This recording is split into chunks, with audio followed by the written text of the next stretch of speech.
गुरुर्ब्रह्मा गुरुर्विष्णुः गुरुर्देवो महेश्वरः गुरुः साक्षात् परं ब्रह्म तस्मै श्री गुरवे नमः तस्मै श्री गुरवे नमः तस्मै श्री गुरवे नमः. We are in Amrit Anubhav, chapter 2, verse number 20.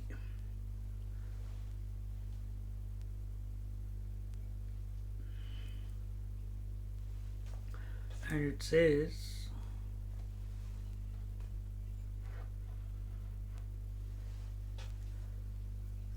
लघुत्वाचे निमुदले Bainsla गुरुत्वाचे सेले नासूनी नाथिले सदैव जो.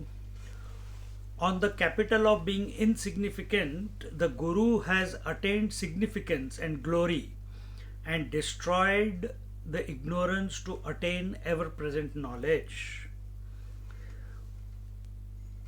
We have become significant. We are a person. I have come through so many hardships. I have become this, I have become that. And all significance is on account of relationship with something. Either it is with family or the world, or it is with your possessions, or it is with your body, or it is with your thoughts, or it is with your memories. मैं कुछ हूँ, I am somebody. This somebody is the significance. And who is the Guru Maharaj? He who has dissolved all significance, all speciality, all specificity about himself. And therefore, he has become the most significant one in the eyes of others. Because he is, as a result of that, he is established in the infinite knowledge. He is established in his own essential nature. So let's see what Swamiji says. The Guru is insignificant, unassuming, and this very simplicity is the asset on which he has attained the highest distinction. So he doesn't consider himself to be an important person. He doesn't consider that people should respect him or people should bow down to him or that he is more intelligent than others. A common man, little bit of knowledge, shows off to others how much he knows. Guru Maharaj remains silent until not prompted. And this very simplicity is what? He melts wherever he is. He has got no special status. With the kids, he is as kids. With the older people, he is with them. See? On which he has attained the highest distinction. So what is the main quality of the great ones? That they are commoner than the commonest. And what is our commoner than the commonest? I remember when we were in the ashram and even otherwise, you ask people, they say, oh, I came from that village, we were very poor and we struggled hard and we reached this and I don't know, we studied eventually and then I got scholarship, then I became this, then I went into IIT, then I went into this job and then this. For them, that is a great journey. That I have gone through more difficulties than anyone else. But if you look at everyone's life, there is a journey there. If you look at every person in the dream world, everyone has a journey.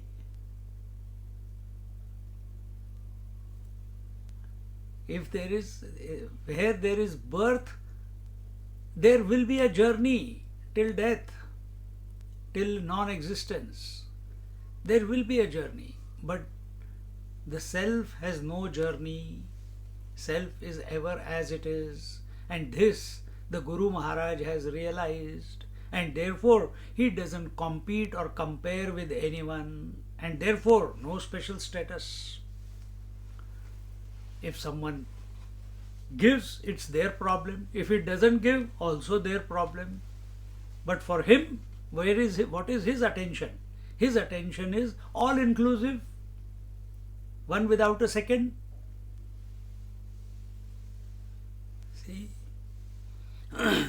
He has given up his specific existence or identity as an individual, and that is the capital on which he has discovered the eternal bliss. That is the capital. What is the capital? This jivahood is the capital. Being the body is the capital. Without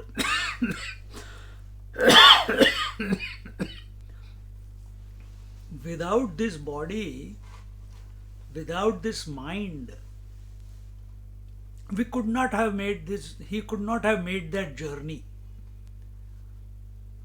Realization, as the scriptures say, is only possible through human birth. To any other entity, it is they understand it, but they cannot attain it. Only human being, only human birth. And if you are all human who are listening and not ghosts or tismarkhas, then you have a great opportunity in given yourself a great opportunity. Catch it and run to the self. So that is the capital on which he has discovered the eternal bliss. If we didn't have a mind, if we didn't have a healthy intellect, thinking capacity, discriminative capacity, the ability to concentrate, the ability to understand, now how would we be available to ourselves then? So all this capital, all this what I just said, that has been graced to you by the Lord. Not you have developed. Don't go into that line of thinking that I have over the years developed my intellect, that I have studied hard, that I have put efforts, and I have gone to the ashram, that I have gone through so many various texts and slowly I have come to understand. You can say all that, but in the end, by the grace of the Lord, only then. Everything is His grace only. So on this capital on which he has discovered the eternal bliss, he has not accepted himself to be special. Paramatma, the truth, is not specific. Specificity is the reality. Specificity has limitations. See?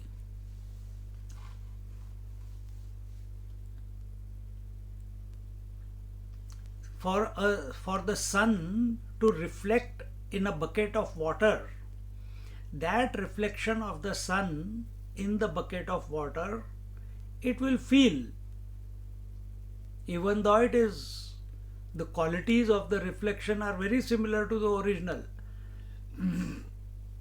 But the fact is, reflection is in a medium, and that medium is available in a container. And that is the phenomena, that a reflection is a phenomena. Similarly, this jivahood that we are going on about, this individual rights, this is a phenomena, it is not the reality.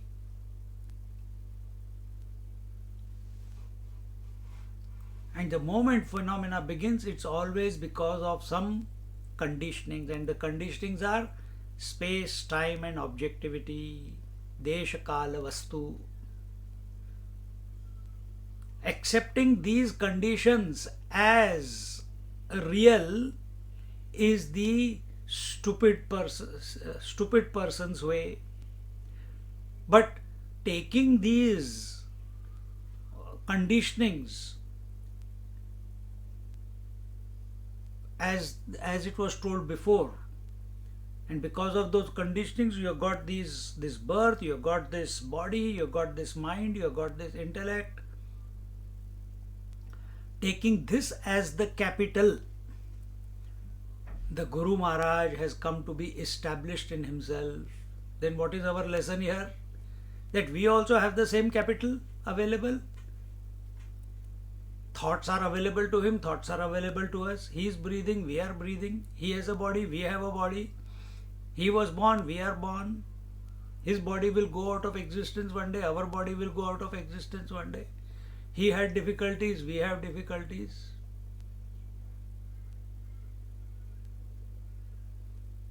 Then how come he is established into the truth? No, I am not established in it. Please grace me, please touch me somewhere so that my Kundalini rises. Please Kataksha Netra so I can come to establish in the truth.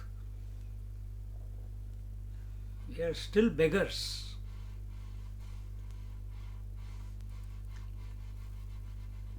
Begging is not bad, but in the right direction, not in the world. Not don't beg from something other. Beg from the self, from the infinite. Then it is good. That's what he has done, the Guru Maharaj. That's how he has lost all his identity. If our attention is on something other than the self, identity will only concretize. See? Suffering or enjoyment of the jiva is because of its specific existence, but in and through all the specificities, only one specific truth, which has not suffered the limitation of any specification, is functioning. At the relationship level, when I am a husband, wife, brother, sister, there are challenges, there are sufferings, there are joys. When I come to the body, heat, cold, pain, health, ill health, good health, all these are the challenges. When I come to the breath, hunger and thirst is the challenge. When I come to the mind, joys and sorrows, likes and dislikes, these are the challenges. And they are all specific. Right now we are going through a specific period of coronavirus. It's a specific virus. It is not a general virus. Yes, it may be available plentifully on the planet, but it is a specific virus. If I am feeling the pain in my body, then you are not feeling the pain. It's specific for me, to this particular body. Similarly, every thought, every conviction, every emotion, every idea, all of them are specific in nature. What is specific? Which has a form. What is specific? Which begins and ends. What is specific? Which comes about as the result of conditioning. At the level of conditioning it expresses. But can this specificity of the matter, can it express without the intelligent principle, the self? No. Someone knows all this specificity. Someone knows all these various forms. Someone knows all the various identities that express that I am a father, I am a brother, I am a sister, I am this, I am that, I am the body, I am the mind, I am the intellect. All these are identities. Someone knows. Who is this? He is the one that needs to be sought out, and that the Guru Maharaj has come to abide in. And here it says that but in and through all the specificities, only one non-specific truth, because truth is not conditioned. Truth has no beginning and no end. Truth has no form. Therefore, non-specific. Yesterday in Bhagavad also the same thought came, that the Bhagwan says, in the entire matter, starting from avyakta, starting from unmanifest, then Trigunatmika, then the Mahat Tattva, then the Brahmaji, then the Jiva, and the entire creation. It is only created out of matter, and the intelligent principle running through the matter is me.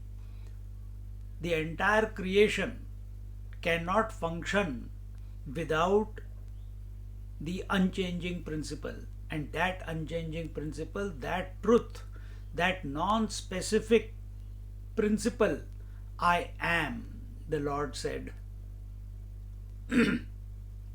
Same thought is being presented here,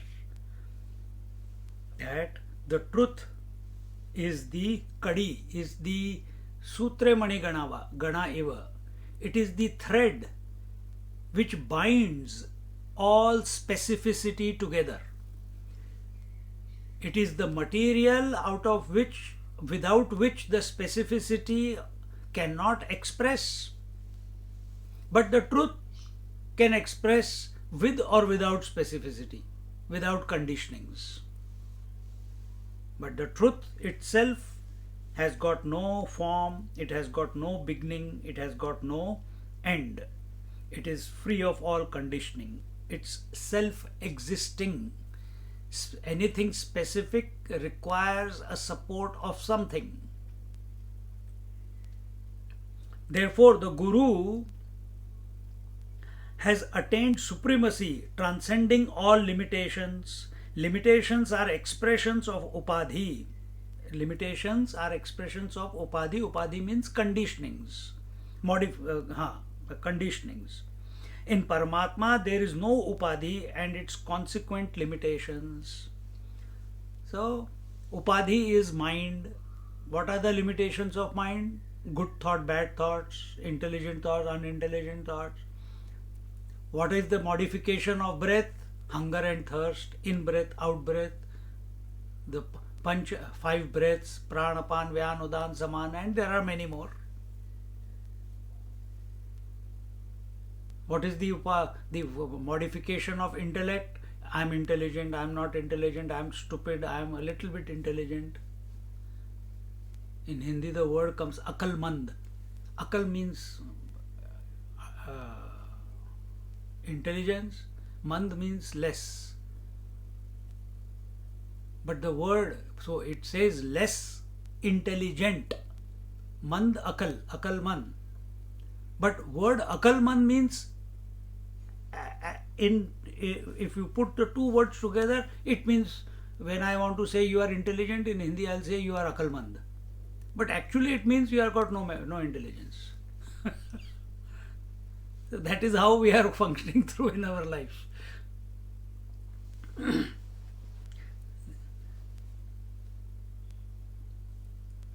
So in Paramatma there is no upadhi. Paramatma is one without a second. It is all pervasive. And what is its nature? Scriptures say it is Sat Chit Ananda Swarup. It's always existing, all knowing, and ever blissful. Always existing. But whatever is specific, whether it is any form in this world, whether it is the Brahmaji himself, whether it is the roles that are expressing out of you, they express only for a short period of time and then they vanish. They go back from where they came. Similarly, this body has also come into existence in a specific form and it will also go out of existence. Breath also has come in, it will also go out of existence.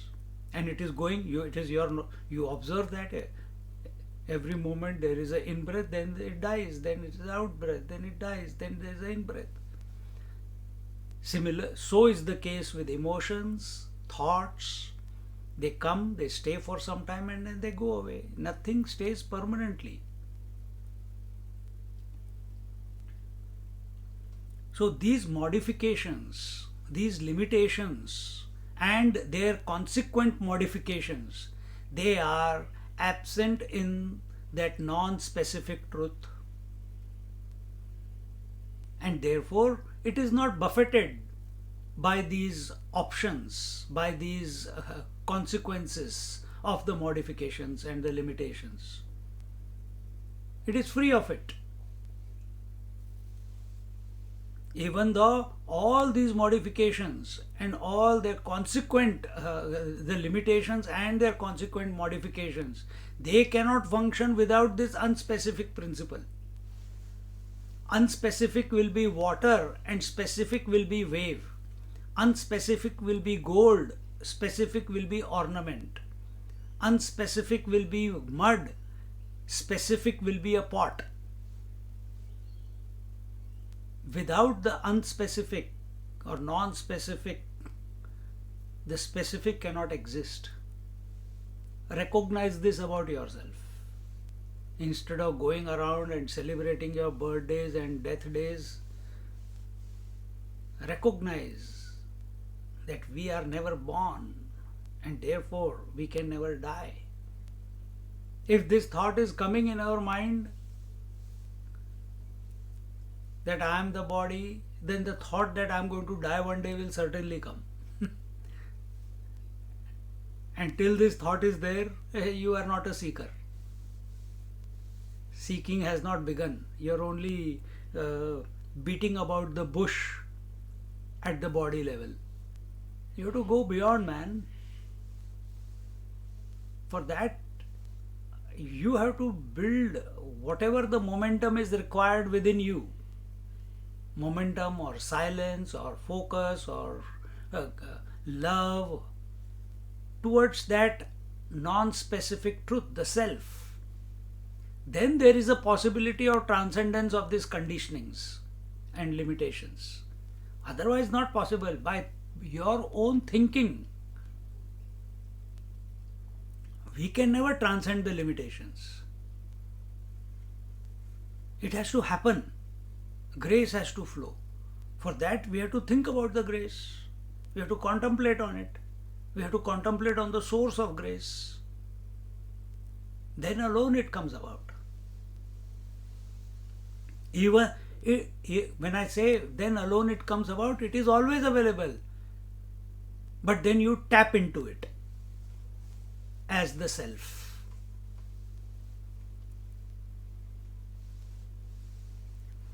The guru never thinks that he is a guru. The guruhood is imposed upon him by the disciple, who thereby adds the limitation of a guru-disciple relationship. This also needs to be dissolved.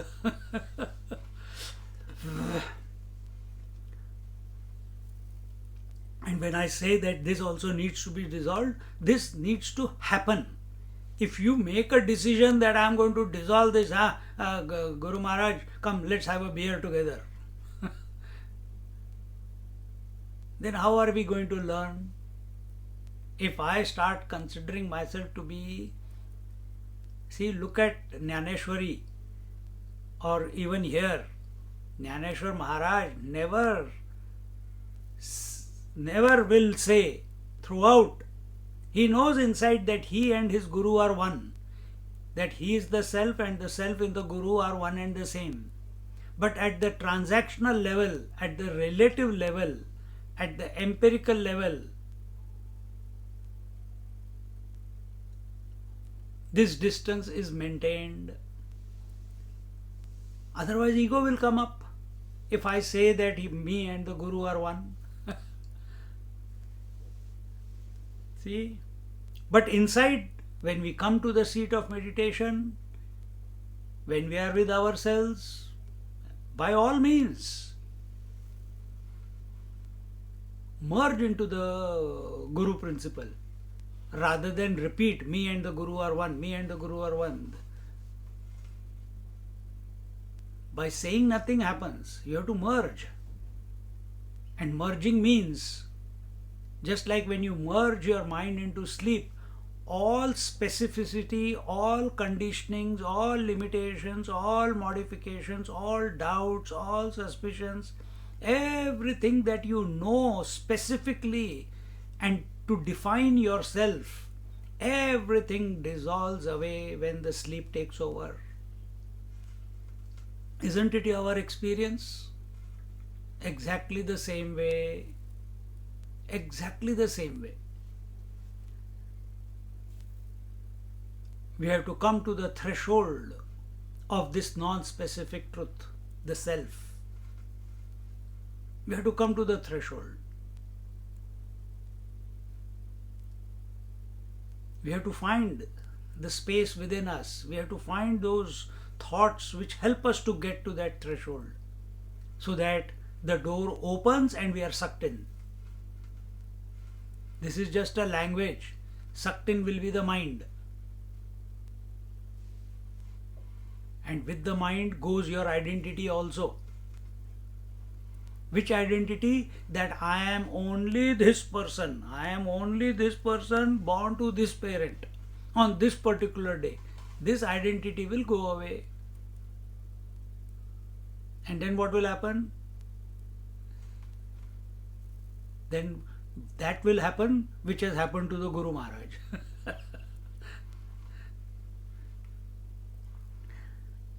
So the Guruhood, so Guru never says that I am the Guru. The people proclaim, he is my Guru, he is my Guru, he is a great Guru.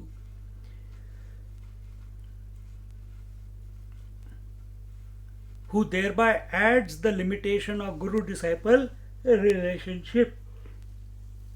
So it is the disciple who adds, as if already enough conditioning is not there, limitation is not there of body, breath, mind, intellect. Now he adds one more limitation. What is that? A Guru disciple. That I am the disciple, he is the Guru. The more one is in tune with the Lord, to that extent one loses one's individual existence and the divinity is able to manifest in its full glory. The more we are in tune with the God, just like the more we have to tighten the wires of the sitar or the veena or the guitar to the optimum tightness, so that music can come out. If it is a little bit loose, there will be no music. If it is too tight, the first time you do, the string will... Alert from calendar, Mayday, regional holiday. The string will snap. Alert from calendar, Mayday, Northern Territory. The string will Alert snap. from calendar. The string will snap.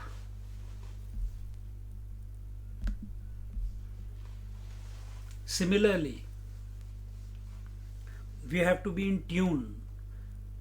Whenever we go for some concert or something, even at our Bhagavad, the tabla peti, the one who is playing the tabla, they dhang dhang dhang dhang, they tune up the tabla. Or when Hanumanji is playing the harmonium, he adjusts so that the right tone comes out of it. That is how we have to tune our mind to the Lord. And when we tune our mind in the Lord, then what will happen? Then the Lord will, the music of the Lord will start expressing through you.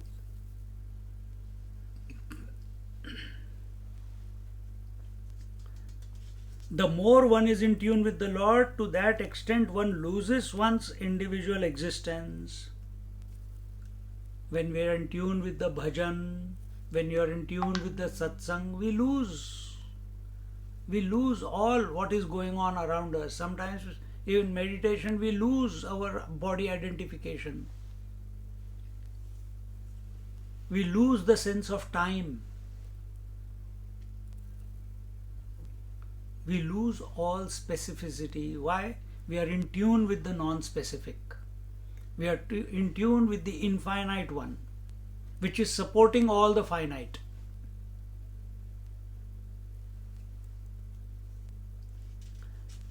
And the divinity is able to manifest in its full glory.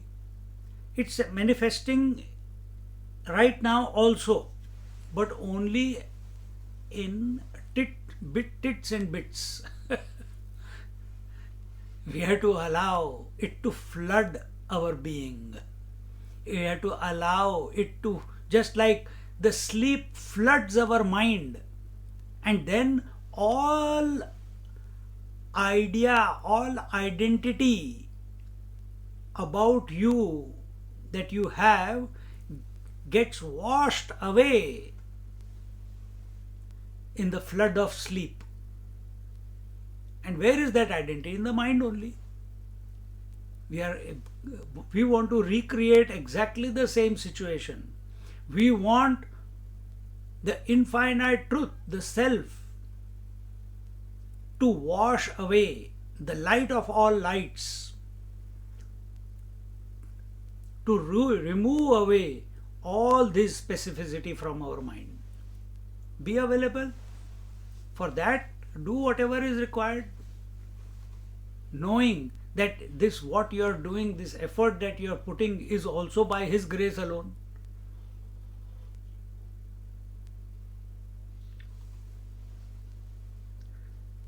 When there is too much attachment to the limitations or upadhi, the divinity is not allowed to express in its full potentiality. So even though the divinity is fully expressing all the time, there is no possibility that divine can be expressing less or more. It is always the same. Then what is stopping its manifestation? Why are we not able to recognize its presence right here and now? Because of our attachment and identification with the body, with the relations, with the possessions, with the birth, with the death. So with the upadhi conditionings. So the more I am identified,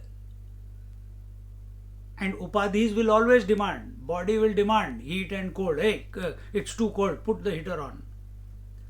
The breath will always demand, sometimes hunger, sometimes thirst, sometimes hunger, sometimes thirst.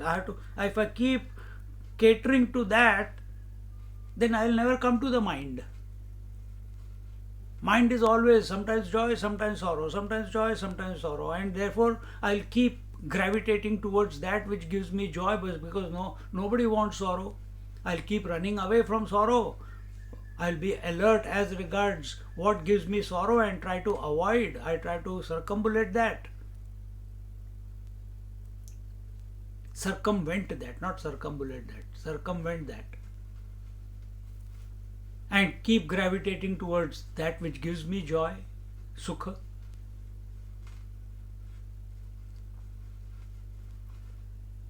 So, and then we get trapped into that only, in that lifestyle, into that default mode, continuously moving towards joy, or temporary joys.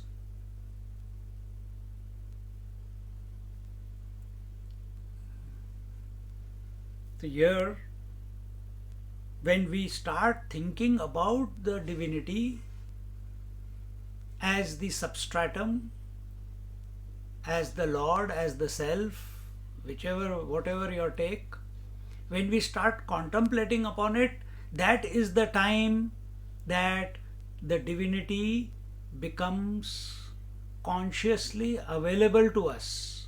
It starts flooding us. It starts taking over. It starts melting away all the conditionings, all the identities. The divinity is not allowed to express in its full potentiality. So, in great scientists, it has expressed a lot more. Among us, Some are more intelligent, some are less intelligent, some are more rich, some are less rich, some are healthy, some are less healthy.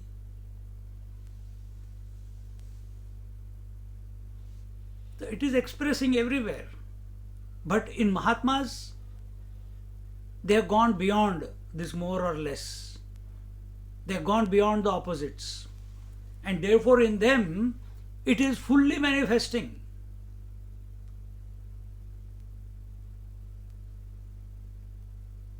So, why is it not manifesting in us? Because our mind, we are attached to our mind, and the mind is attached to what it is imagining. What is the mind imagining?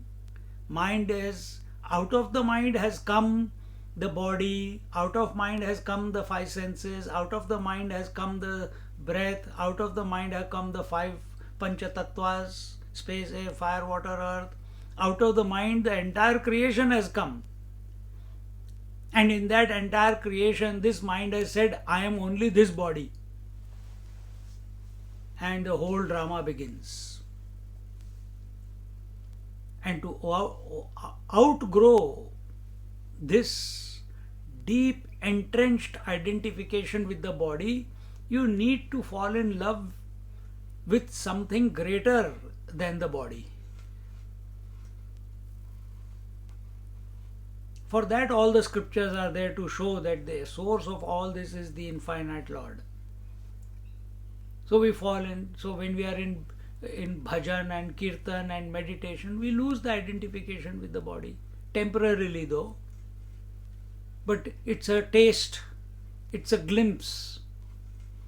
And that's why we want to go back to satsang again and again. We want to go back to meditation again and again. We want to go back to bhajan again and again. Because we want to recreate what we just experienced.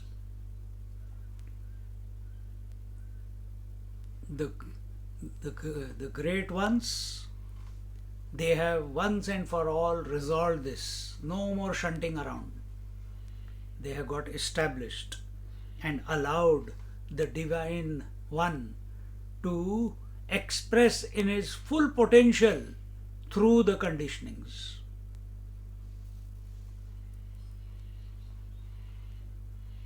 For the people, but at the same time, they have come to realize that this divine is the only one.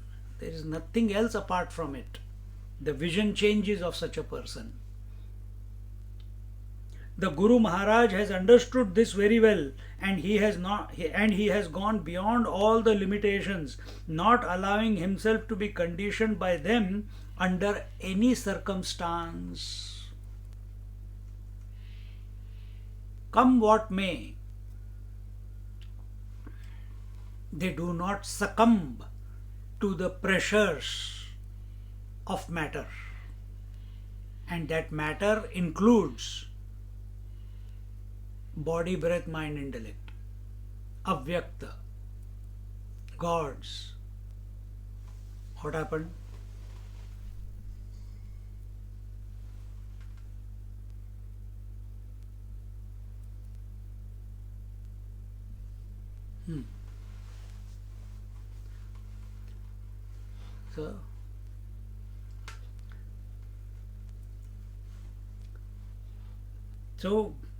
So if that is the way Mahatmas are living, the Guru Maharaj is living, that is the disposition of the divinity or the self, both being the same, then let's start practicing now, not to be affected by any circumstance,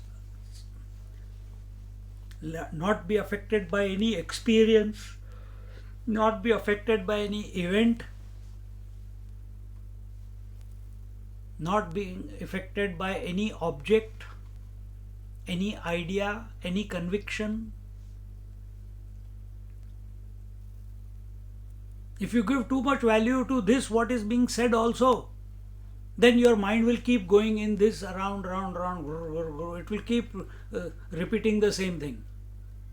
And as long as the mind is repeating the same thing, you are missing the target, because now you are in a cyclical thinking pattern.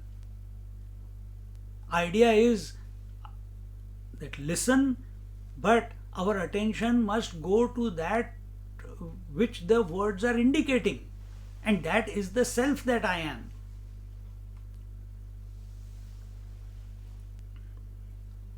So he does not allow himself to be conditioned by them under any circumstance, and thus he has destroyed non-existing ignorance. So what is ignorance? That which does not exist.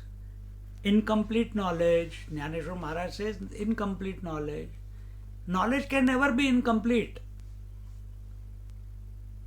Sun can never be without light. So knowledge also cannot be ever incomplete. Then then why am I feeling? Because you are giving attention to the conditionings, to the upadhis. That is why you feel that you are having incomplete knowledge. You think about the self, automatically all the knowledge will express. Father is a limited and is an expression with certain emotions which are not experienced emotions, dispositions, responsibilities, which is not experienced by the son. Same person is a son also. Son has certain dispositions, some emotions, some responsibilities. Same person is a father also. But when we are a man and we stop taking any role, then all the emotions of all the three entities, their responsibilities, their emotions, their dispositions, all are available. And you don't get caught up in them.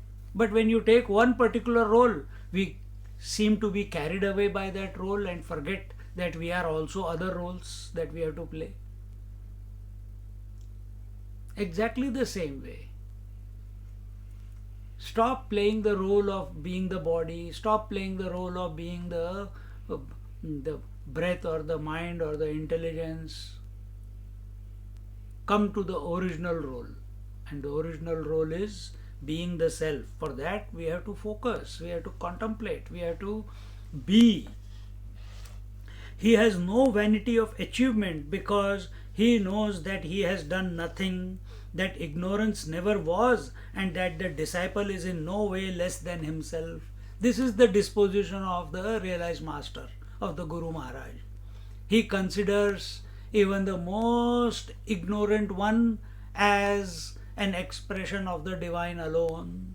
We are ready to name them. We are ready to distance ourselves from them. We are ready to condemn them. We are ready to judge them. But the Guru Maharaj does not do anything of that sort. He has the equal vision. And that equal vision doesn't come by the grace of the upadhis. The equal vision comes by the grace of the divine. Balanced mind, this mindfulness they are talking about, this mindfulness is not, you can't create mindfulness. It has to happen. Witnessing is not created, it has to happen. Realization is not created, it has to happen. Samadhi is not created, it has to happen. Sleep is not created, it has to happen. Breathing is not created, it has to happen. Everything in our life is happening. Only some stupid idiot is saying that I am doing all this. This person needs to be dissolved. He is identified with specificity. He is seeing that he is the doer. He has to get out of the way. So when here he says he has no vanity of achievement, even the Guru Maharaj having sitting in that exalted position of the self as the self, because he knows he has done nothing. Doing is at the level of the upadhis. Activity is at the level of upadhis. Remember, last few classes this thought is coming again and again. So activity is happening at the level of conditionings, at the level of limitations. When does activity become karma? When activity is owned by someone identifies with the activity, then that becomes the owner of the activity, then that activity becomes karma. So breathing is going on, I say I am breathing. It has become pranayam now. You did not begin the breathing and you are not going to end the breathing. It is not in your control. You don't choose or make a decision to blink. It's happening. You don't choose, now I'm going to get a hiccup. It comes.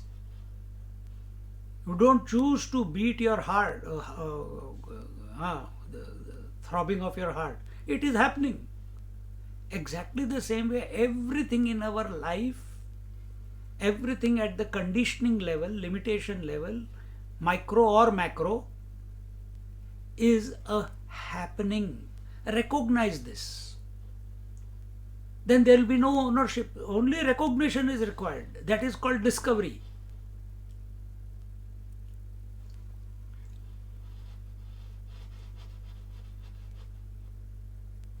And therefore, he comes to know that he has done nothing.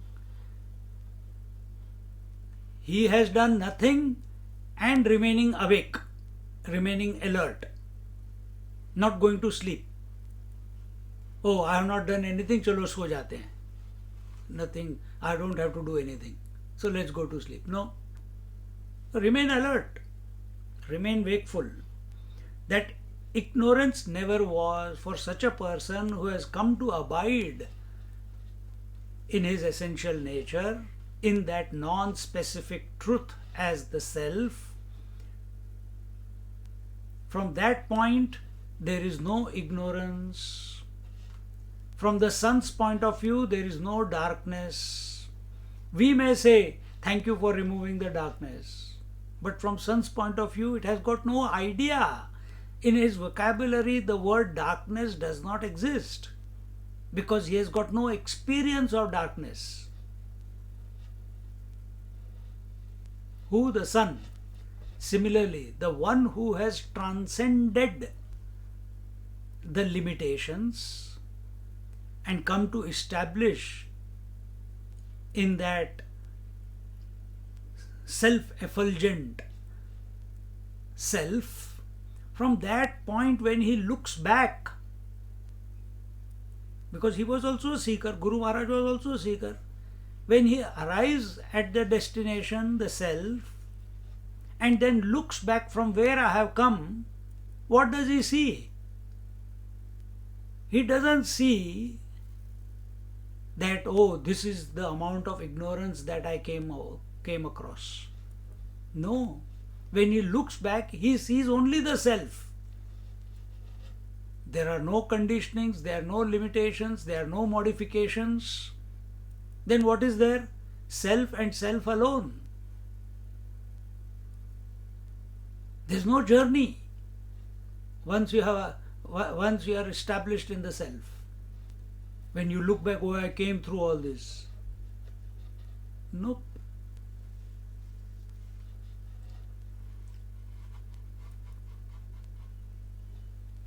And that the disciple is in no way less than himself. Therefore, he does not look down upon the disciple. He does not look down upon the creation.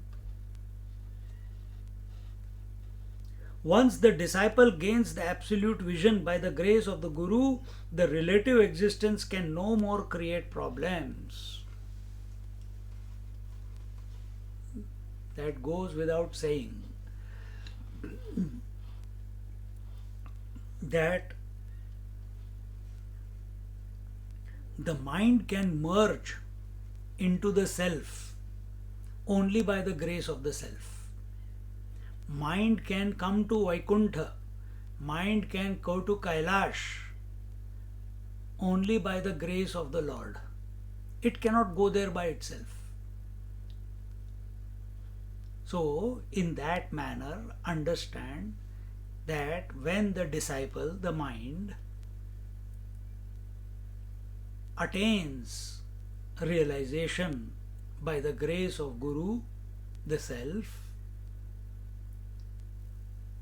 from that moment onwards, there are no problems, difficulties, obstructions, doubts, suspicions, multiplicity, division, sense of otherness, differences. Nothing is there. Because now the disciple, the seeker, he is abiding in the non-specific truth that his nature is. Just as wherever the sun looks, it sees itself, its own sunlight. It can't see the darkness. It's so bright. Similarly, the person established in the truth, in the self, when he sees everywhere, in any direction, he sees only the self. And this is the grace of the Guru. This is explained through a rare and beautiful metaphor in the next OV. Nahi te zali budize, tae ghanavate zene tarize, zene taraliya hi nurize, kavaniya thai. The ever-drowning jivas in the non-existent ocean were saved by the grace of the Guru, and having been saved, were never found anywhere. Now, all is contradiction. Huh?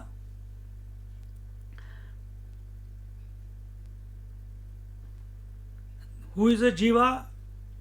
Who is non-existing? He is a ghost. So the ghost, ever-drowning jiva, in the non-existent ocean. Where is the ocean? There is no ocean. And he is imagining that he is drowning.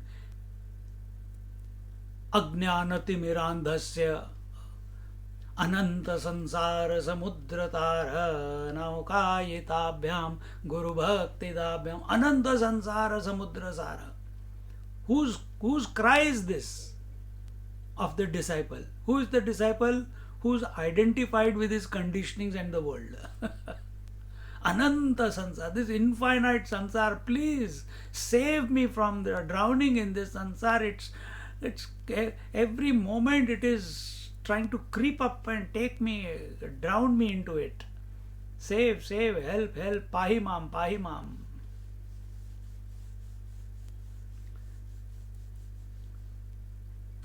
And these non-existent ghosts called jivas were drowning in the non-existent ocean of samsara, and they were saved by the grace of the Guru. And when these ghosts were saved by the non-specific principle, the Guru Maharaj, after that they were not found anywhere in the neither the jivas were found nor the samsara was found. How beautiful it is. The disciple, the jiva, was drowning in the waters of the samsara, which were really non-existent. Understand why it is said non-existent. Why do we say this samsara is non-existent? Think of an answer and then compare it to the answer that is given to you. If truth is also existence and samsara is also existence, then you will have two existences. Then you will have competition. So, if we understand and the masters have come to realize it, that the existence is only one and that is the infinite self, then everything else other than that other than the self has to be necessarily non-existent. And what does non-existent means? That which is appearing in its own absence. It's only an apparition. It's only a phantom. Like that snake on the rope. It is not real. Same way, this entire experience of the world that we are having is only an experience of the phantom because of our identification with our body, breath, mind, intellect.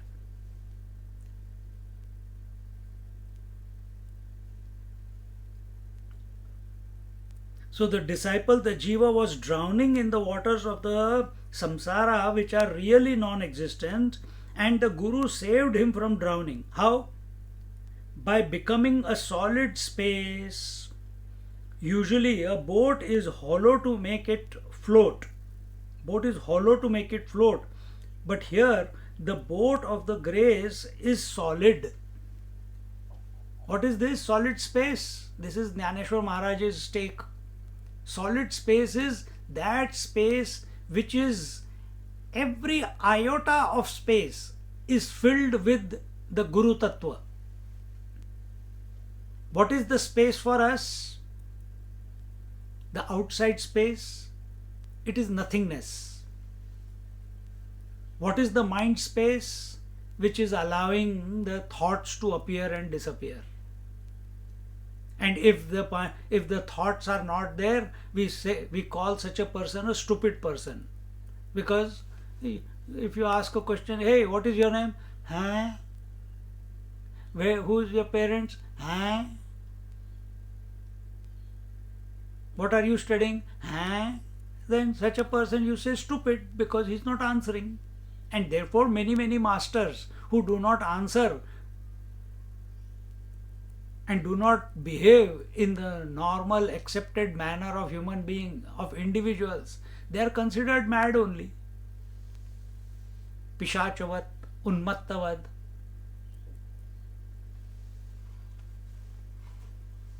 That is our limitation. That is not the limitation of the great masters. Our limitation.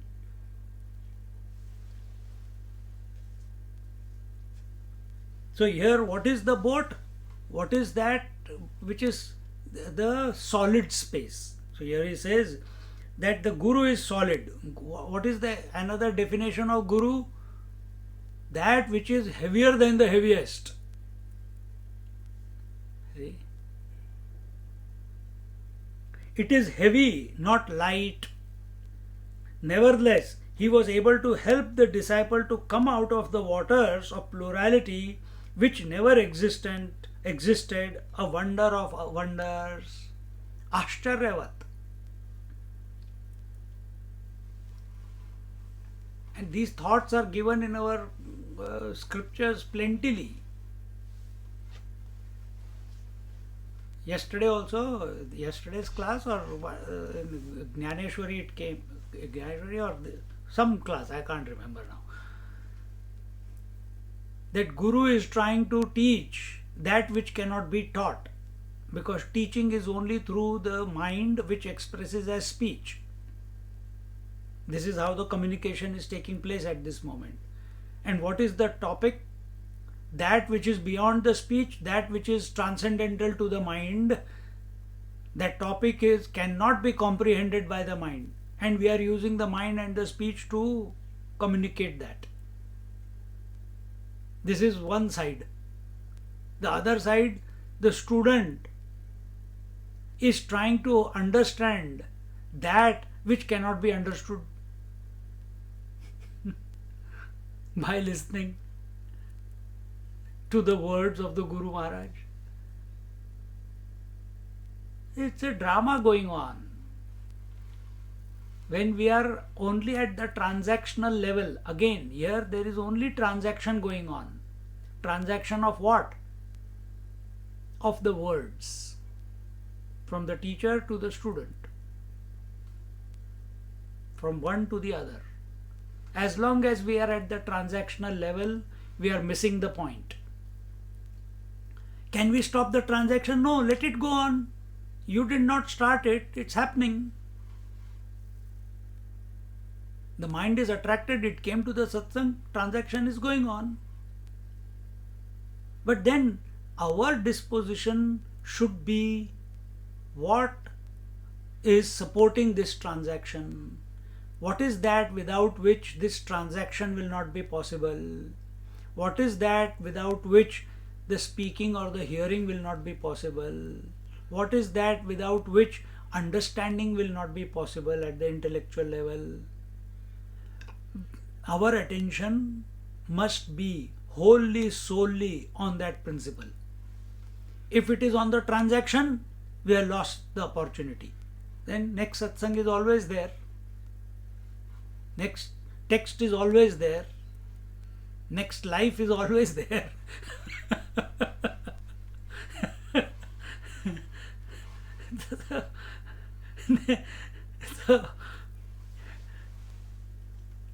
No.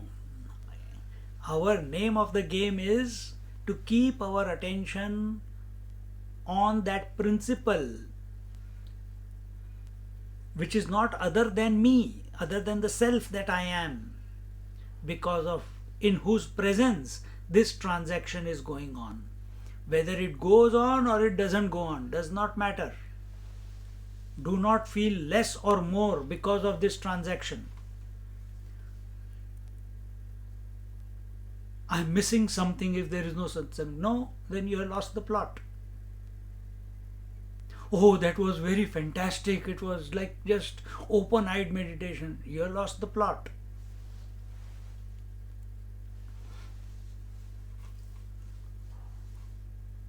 Revel in the one because of which this transaction is possible. So here, as I was saying, the teacher is trying to teach that which cannot be taught, and the student is able to understand that which cannot be understood. This is wonder of wonders. Similarly here,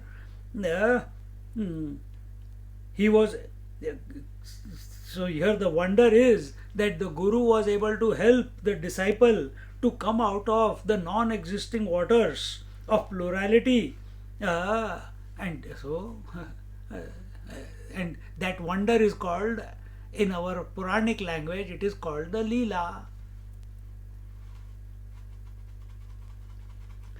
The moment the disciple was saved, he disappeared and the Guru Maharaj alone remained. The moment individuality disappeared, moment the seeker disappeared into the sought, just like the moment the desire disappears, if I have got a desire for food because there is hunger, the moment I become one with the food, that very moment the desire vanishes, and in its place what is there? Contentment, satisfaction.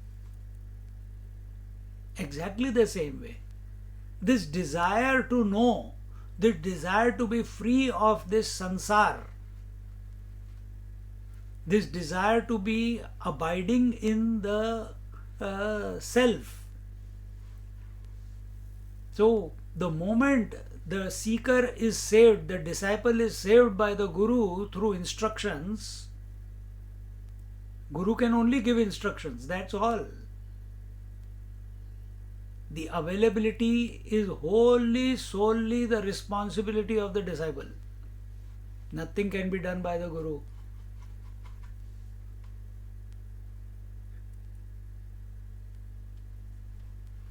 So the moment he is saved means he becomes free of the conditionings, becomes free of the modifications, becomes free of the limitations, which is equal to abidance in the self. When he comes to the self, when he looks back, there is no disciple. There is no disciple, there is no world, there is no seeker. Then what is now? What is there now? Only the Guru. Only the Guru's principle exists, nothing else. And this is the Guru Maharaj alone remained. The individuality of the disciple totally disappears once the absolute vision is gained, and thereafter relativity has no existence and can create no suffering or joy. See, if I take my glasses off, I am in the so-called ignorance, because I can't see your faces, I can't see the words. But the moment I have been saved, I have been delivered the glasses, now what happens? Everything becomes clear, vision becomes clear. I am able to see everything as it is. This is in the relative.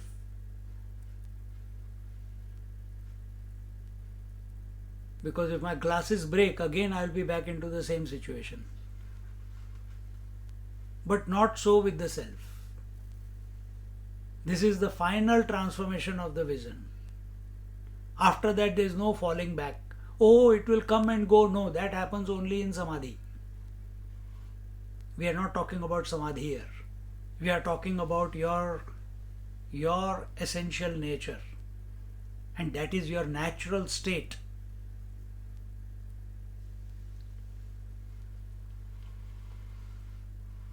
And thereafter, relativity has no existence and can create no suffering or joy. So the suffering that was there when the glasses were not there, that I can't read, I can't see where I'm going, etc., etc., or those who are having the ear plugs, not plugs, what do you call the hearing device, when that is not there, then I can't hear. Swamiji, can you increase the volume, this, that? But all that misery has gone once the device has been put in the ears, once that device has put on the eyes.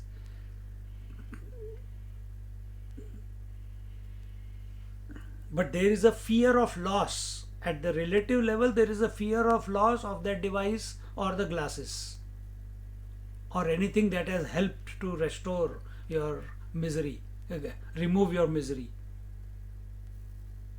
Because the solution was in the world, and any solution in the world is only a temporary solution. It is not a permanent solution. Permanent solution is coming to abide in the self as the self, and from that point onwards there is no misery of any sort. But then what will happen to the space, time and objectivity? What will happen to the panchakoshas? What will happen to the relationships? What will happen to the responsibilities? They will go on, let them go on. How does it matter to you? You are not concerned about it anymore. If the mind wants to continue in that direction, it will continue. So many Mahatmas, even after realization, they continued in their family. Lahiri Mahasaya, he was one of them. Bhagavan Ramakrishna Paramahamsa, he did not give up his wife. Gondavlekar Maharaj, he was with his family.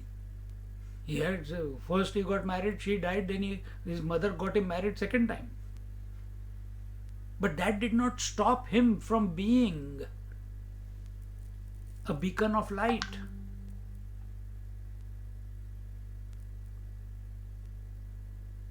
Now the conditionings, the world cannot make a dent, cannot affect such a person, because this person's vision has changed, that all that there is me, is the self.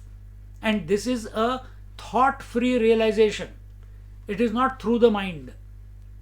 It's a thought-free realization. All that there is the self alone. It is the only thing. There is nothing else out. Everything else from avyakta, from unmanifest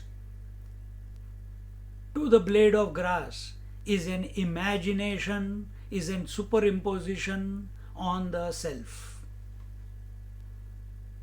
And this superimposition is not the experience of the one who has realized, but this is the language he employs to explain those who are caught up in the superimposition, those who are caught up in the imagination. How beautiful. Continuing.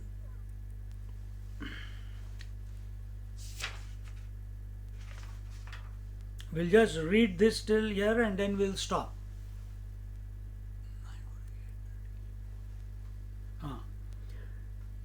Now the duality of solid space that the Guru Maharaj is further elaborated.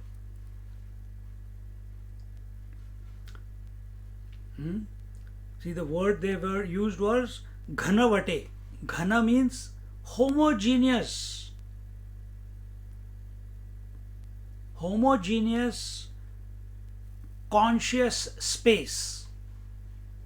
That is solid space.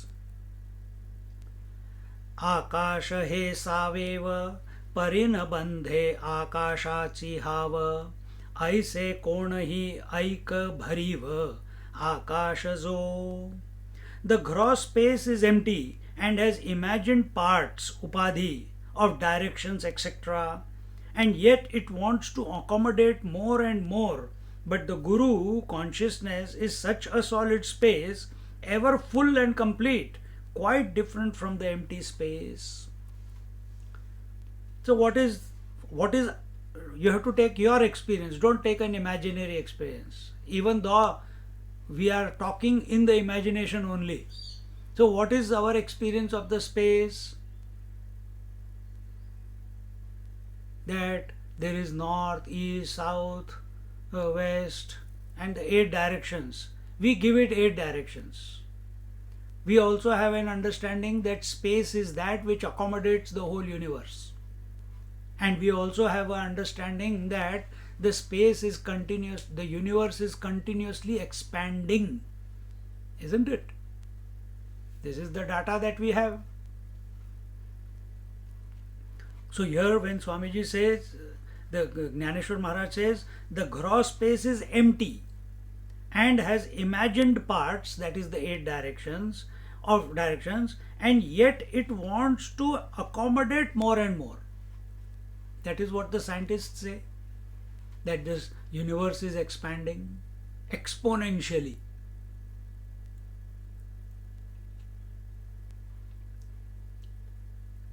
That is our experience of the outside space. Then, what is the Guru space or the conscious space? But the Guru consciousness is such a solid space. The outside space is empty. Therefore, it can accommodate. Understand this difference.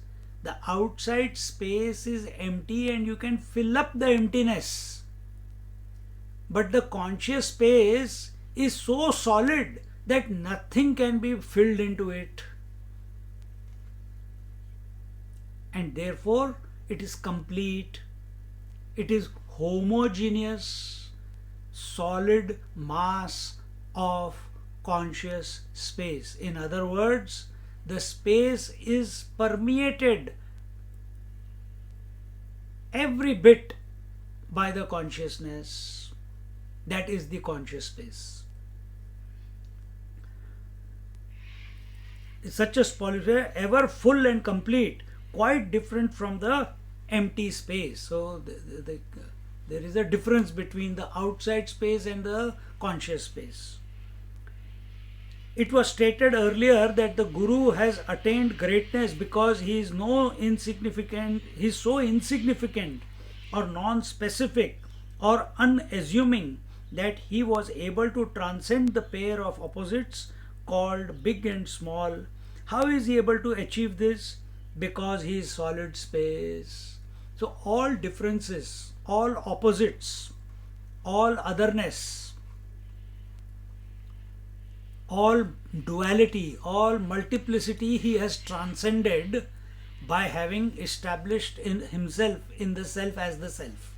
How is he able to do that? Here the teacher says, because he is the solid space. Space is emptiness and it supports many parts or upadhis such as directions, cosmos, etc. But space also accommodates air, fire, water, earth, out of which the physical universe is made. But space never feels full and satiated with what it has. So if you take it as a person, as a personality, as an entity, then why is it expanding exponentially? See, there is another statement which we all have heard.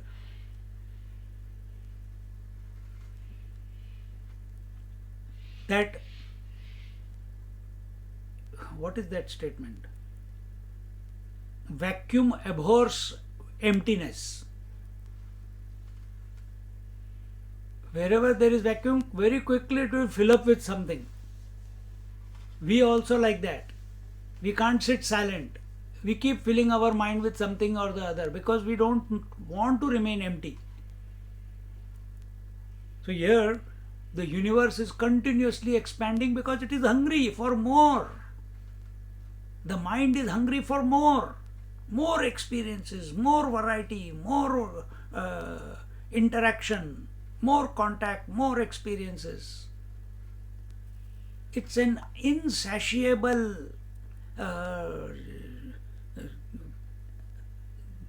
journey that the mind goes when it looks at the world as real.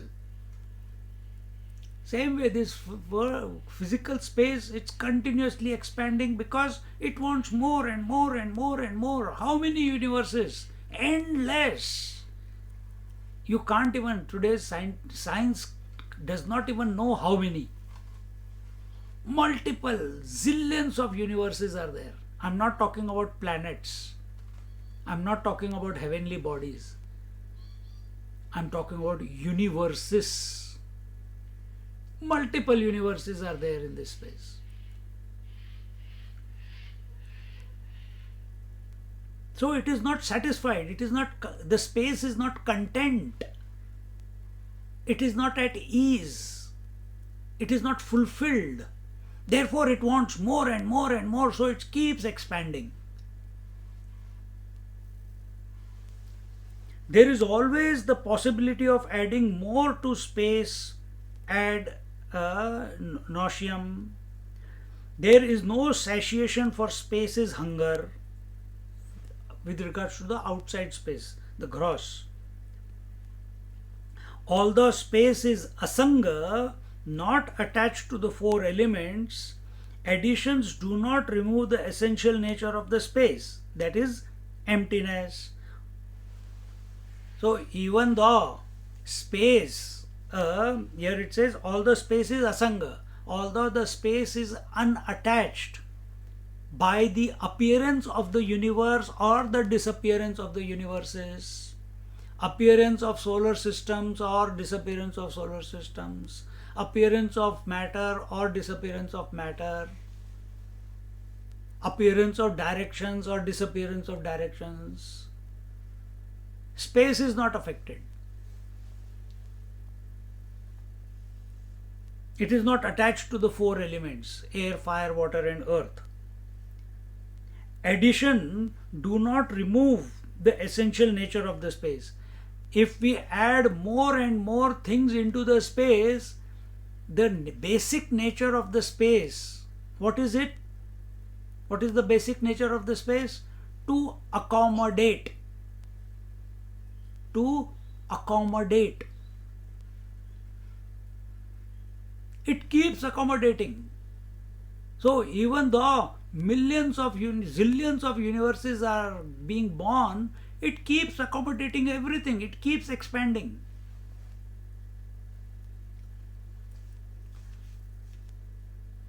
Because it is empty. Do not remove the essential nature of the space, that is emptiness. On the other hand, now, on the contrary to that, the Guru Maharaj, the Chidakasha, the conscious, Chid, conscious, Akasha, space. On the other hand, Guru Maharaj, who is not other than the conscious space, is such a solid space that it is all fullness, there is no emptiness.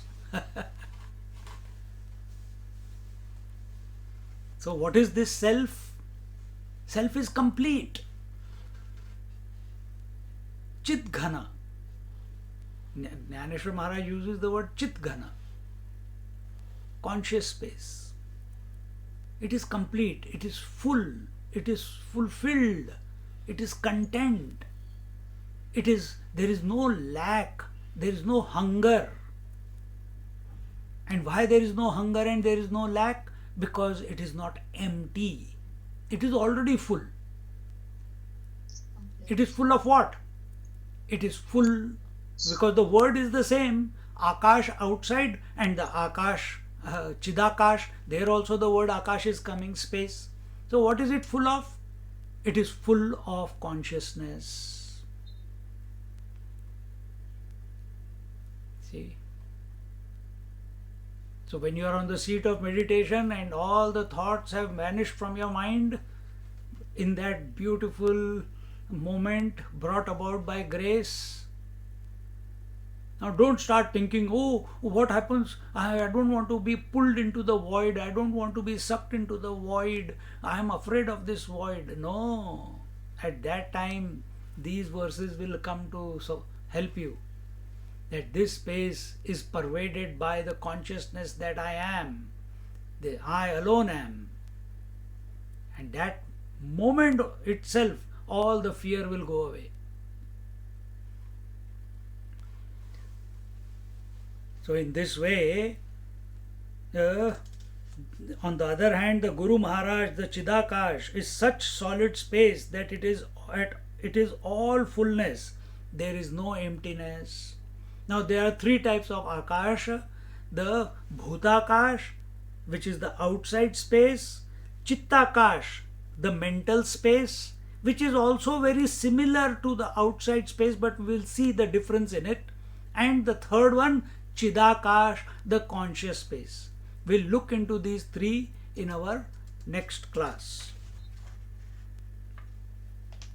Bhutakash, Chittakash and Chidakash. Bhutakash is the gross space, Chittakash is the mental space, and Chidakash is the conscious space. Swamiji has given lectures from which a book was made on Akash. So these in detail, this thought comes in Panchadashi also, in many places it comes. Very, very beautiful meditation and contemplation on this thought. Come through this analysis, we can come to know where we are going wrong. We can come back to our original status rather than live in the imagination.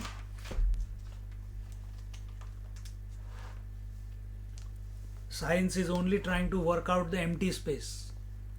Psychologists are only trying to work out the mental space.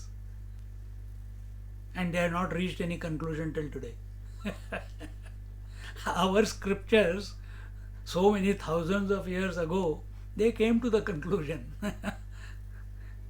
that the gross space and the mental space are supported by the solid space. And from the solid space point of view, no other space exists other than the solid space. And that you are, my friend. Om Purnamada Purnamidam Purnat Purnamudachyate Purnasya Purnamadaya Purnamevavashishyate. Om Shanti Shanti Shanti. Harihi Om. Shri Gurubhyo Namaha. Harihi Om. Sit quietly for a minute or so.